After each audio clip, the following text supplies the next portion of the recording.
Hello.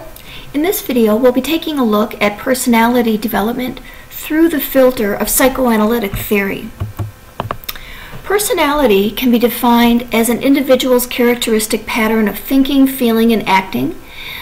You may recall the 7 dwarfs, and each dwarf had a distinct personality which fortunately was matched by their name.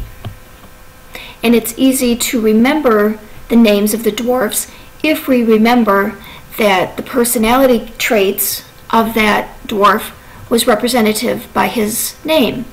And it is also important to keep in mind that this is an example of semantic encoding, when we encode information based on personal meaning.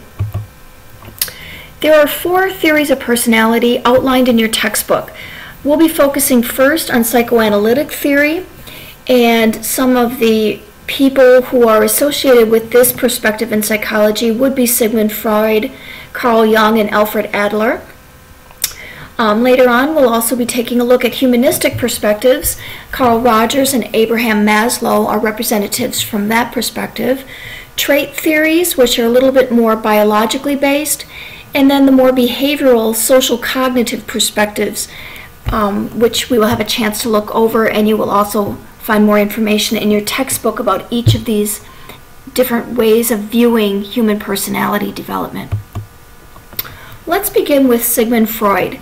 As you'll remember, Freud was a neurologist. He was trained as a medical doctor, and he was interested in trying to understand why some of his patients would come to his neurology clinics with problems that really didn't have a biological or organic basis, and it kind of led to our understanding that some disorders can actually have a psychological cause. And so based on his kind of work with some of these patients and his thoughts about what may be behind the development of these kinds of problems, he developed the first comprehensive theory of personality, and terms that are associated with this early model would be unconscious, focusing on the unconscious mind, the so-called psychosexual stages of development, as well as the concept of defense mechanisms.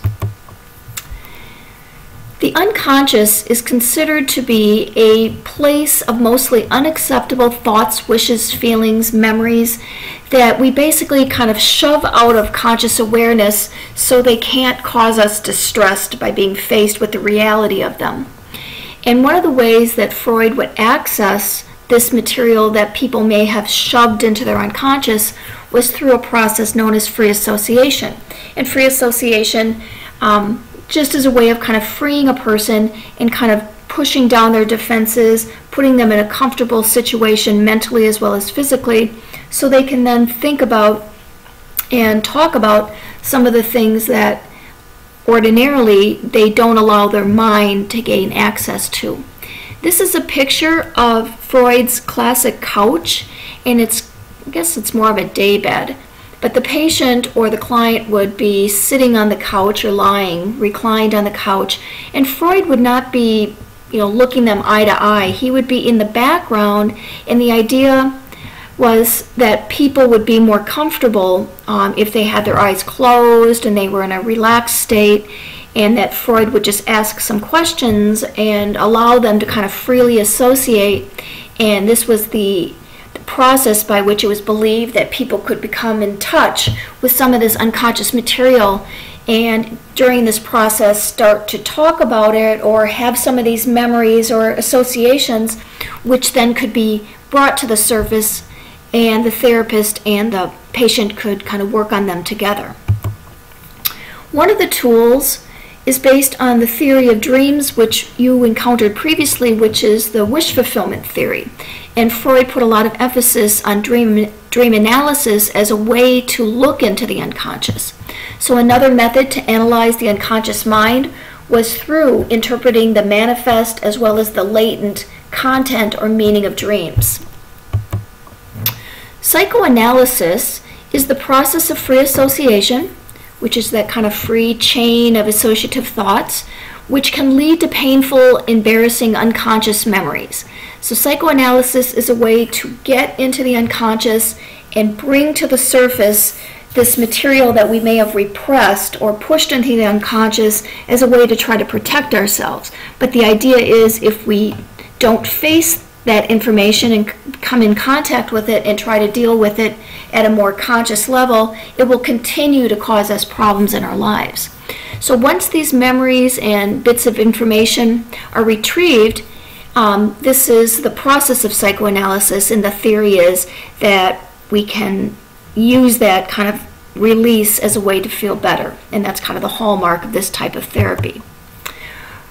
Freud's model often is depicted as an iceberg. The idea is that the vast majority of what motivates our behavior and underlies a lot of what we do and who we become lies in this unconscious part of the iceberg. The top portion here would be conscious awareness. The preconscious is right below the surface of the waterline in this example, and it's our long-term memories that with a prompt you could call them up, such as if somebody asked you what you had for dinner last night, you may not be consciously thinking about that, but at the time that they prompt you, then suddenly that becomes consciously available material because it's just stored just beneath the surface in this preconscious area. The material that is shoved and stored in the unconscious, however, is largely out of touch and out of reach of our conscious awareness. And even if we try to access that information, it is pushed so far down in our psyche, so to speak, that we don't have awareness of it. So Freud used this iceberg model as a model for personality development.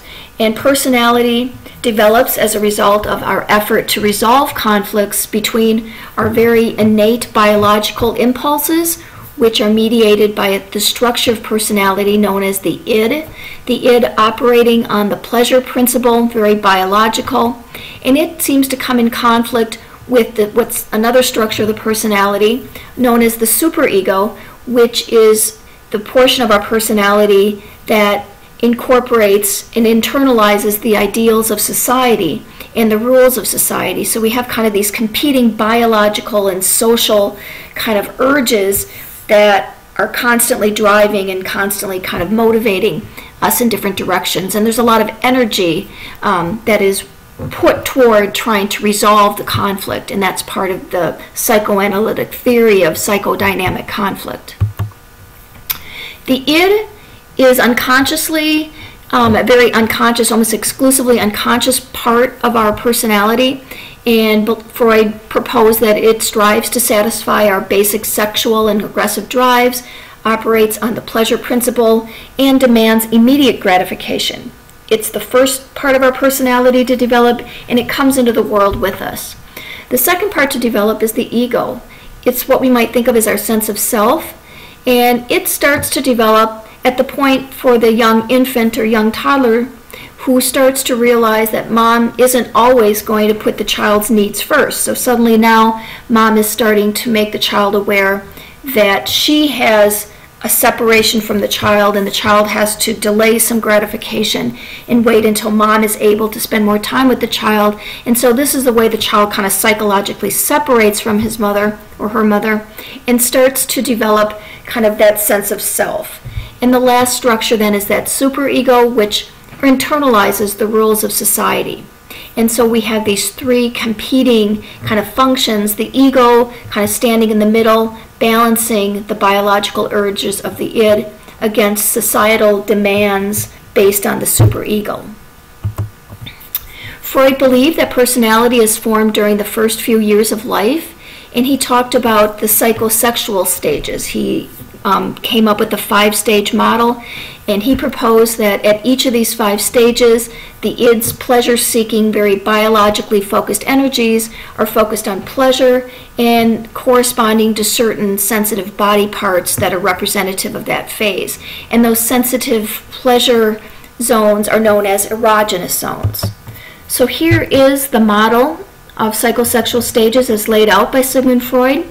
The first stage is oral, 0 to about 18 months, when the pleasure, the erogenous zone centers on the mouth, and this is when the young child gets enjoyment out and pleasure from sucking, biting, chewing, and mouthing objects.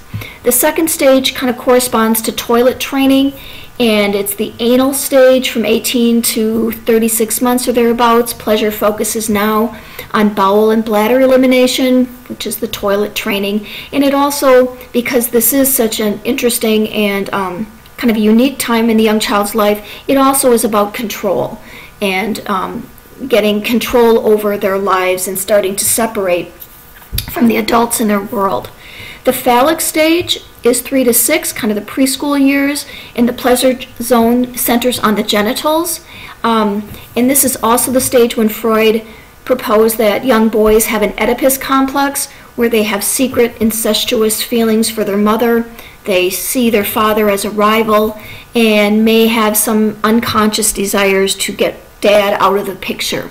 As you'll read, one of the ways that children apparently resolve the Oedipus complex, according to Freud, is through a process known as identification. So the little boy will then identify with his father and try to realign himself with the person who, at some level, he secretly would like to get rid of. But this is the way that the young child kind of tries to resolve some of those feelings. Freud didn't come up with the concept, I don't believe, of the Electra complex. Other people may have created this, but it's the similar process when the little girl secretly has these incestuous desires for her father and sees mom as the rival. But the Oedipus-Electra complexes occur during this phallic stage, 3 to 6 years. Freud also proposed that homosexuality originated during this phase of psychosexual development, and he attributed homosexuality to over-demanding and mothers who did too much for their sons and didn't allow their sons to do a lot of things for themselves. So the weak, ineffective, or absent father in combination with kind of the overbearing mother set the stage, according to Freud, for homosexuality. We know today that that's not true, but these are where some of those kind of mother-blaming ideas may have originated. The fourth stage is latency. Latent means hidden. So from 6 to puberty, according to this model, there's not a whole lot going on. Sexual feelings are dormant, but they do reawaken during the genital stage, the last stage, which is initiated during puberty. And now the genital focus is more on kind of interacting with other people, more mature sexual interests. And Freud kind of looked at these stages as part of personality development. And he talked about fixations, when we may later in our lives, such as in adulthood, we may have a fixation at one of these earlier stages of life, maybe the oral stage, for example, and we may become fixated, according to Freud's ideas, maybe when we receive too much pleasure at that stage and we want to return there because it was a safe, comfortable place psychologically for us to be. Or it could have also occurred, another theory might be that we didn't receive enough, and so even as adults we're kind of searching for some of the satisfaction that we didn't receive sufficient amounts of at that particular critical stage of our development. And so a smoker, for example, might be thought to be at this fixated at the oral stage of psychosexual development, and the fact that they're using their mouth and always having the cigarette in their mouth. We might say the same thing for people who talk a lot and can't keep secrets and are always kind of getting themselves maybe in trouble by not being able to kind of keep their mouths quiet. So this is kind of that aspect of the theory and how it might apply to personality development. Oedipus, identification. At this point, we'll end this section of Freud, and I will use a separate video to continue with some of the other ideas of Freud, including his ideas of defense mechanisms.